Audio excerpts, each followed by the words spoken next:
Les mendiants font partie du décor de Dakar, la capitale du Sénégal. Leur nombre et leur agressivité sonnent pour le visiteur étranger comme un échec des différents gouvernements à lutter contre le phénomène. Pourtant, l'Assemblée nationale du pays a voté une loi interdisant dans les rues les mendiants de la nourriture et de l'argent auprès des automobilistes et autres usagers de la route. Il ne sert à rien de voter des lois si on n'a pas les moyens de les appliquer. Aujourd'hui au Sénégal, il faut se rendre compte qu'il y a le législatif qui est un pouvoir, il y a l'exécutif qui est un pouvoir, il y a le judiciaire qui est un pouvoir, mais il y a la presse aussi qui est un pouvoir, mais il y a les marabouts aussi qui sont au pouvoir. Donc il faudrait reconnaître ça. C'est-à-dire qu'on ne peut pas calquer notre société à la société française ou américaine, etc. On a une réalité sociétale. Aujourd'hui, la société civile même est un pouvoir. Combien de fois le gouvernement a reculé devant des décisions parce que la société civile s'est levée et a dit qu'il ne faudrait pas le faire. Donc il faudrait comprendre que tout cela nous donne une image quand même assez hétéroclite par rapport à l'appréciation que nous devons faire des lois et des projets de loi. C'est vrai que la loi a été votée, mais la loi n'a pas connu un large consensus. Si la loi avait connu un large consensus, que les marabouts qui sont les vrais, qui sont les premiers acteurs de la question religieuse au Sénégal soient au devant de la scène pour dire que c'est nous qui avons accepté que cette loi soit votée, c'est nous qui avons demandé au gouvernement d'interdire la mendicité et nous lui avons proposé une alternative d'organiser l'assistance sociale de telle sorte que ceux qui doivent en bénéficier en bénéficient. En ce moment-là, la loi aurait un impact positif. Mais aujourd'hui, nous avons vu le régime passé qui s'est levé un beau jour, il dit on interdit la mendicité. Alors ramassez-moi tous les manières de la rue, mais ça a été une catastrophe. Ça a été une catastrophe parce que si tu dois arrêter tous les manières de la rue, tu vas poser un grand problème social pour vous dire que ce n'est pas un phénomène lié au Coran, c'est un phénomène sociétal. Quand tu dis j'arrête tous les manières du Sénégal, tu vas arrêter, tu vas couper la source de revenus à plus de 30% des familles sénégalaises. Les enfants talibés issus de familles pauvres en provenance de milieux ruraux constituent la grande partie de ces mendiants. Autrefois envoyés chez les marabouts afin de suivre une éducation islamique dans des écoles coraniques, la pratique, appelée aussi Dara au Sénégal, s'est professionnalisée. La mendicité n'est plus seulement la recherche de subsistance pour l'enfant, mais c'est un vrai business pour certains. Nous avons même vu à travers des enquêtes que des gens quand même dignes de confiance ont fait, c'est pas seulement à des fins d'organisation humanitaire, etc., mais c'est des gens objectifs qui ont montré quand même qu'aujourd'hui, il y a un vrai trafic d'enfants dans la mendicité.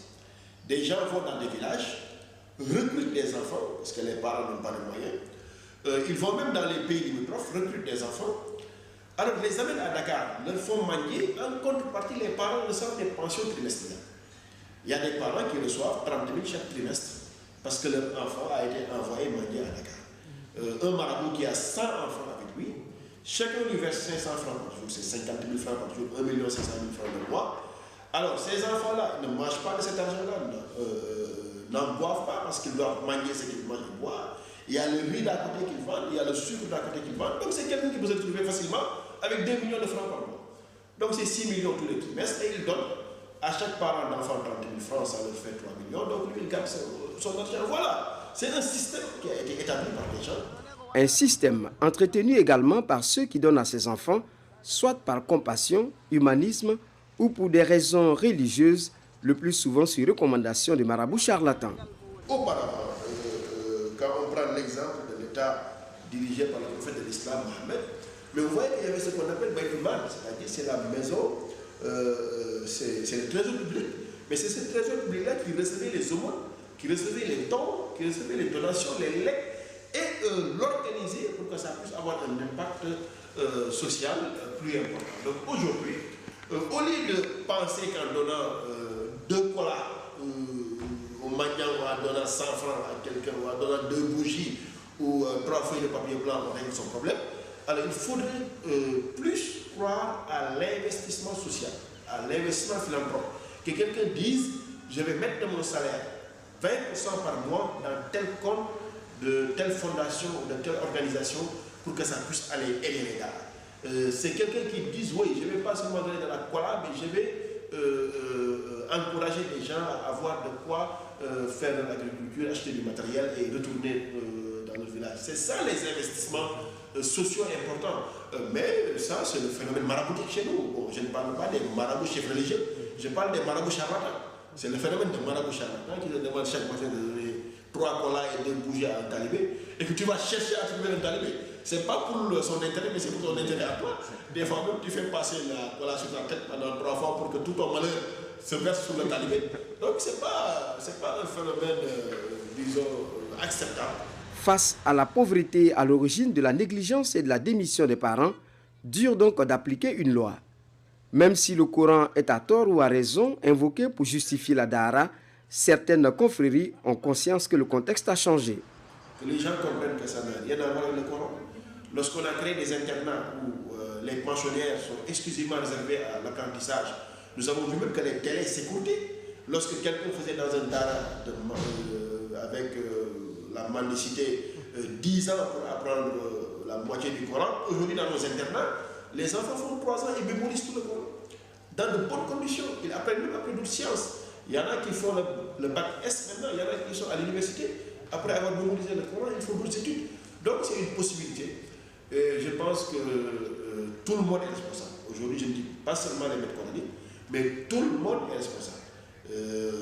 Certains maîtres coraniques, le groupe des maîtres coraniques dans leur ensemble, parce que certains ne veulent même pas parler de la question, pensant que quand tu en parles, on t'accuse d'être corrompu par les ONG ou bien de vouloir lutter contre le Coran. Des marabouts, certains refusent d'en parler ou parlent même de manière contraire à aggraver la situation. L'État qui ne veut pas prendre ses responsabilités, les ONG qui utilisent pour certains le phénomène pour faire venir les bailleurs de fonds et dont les financements ne vont pas vers les daras.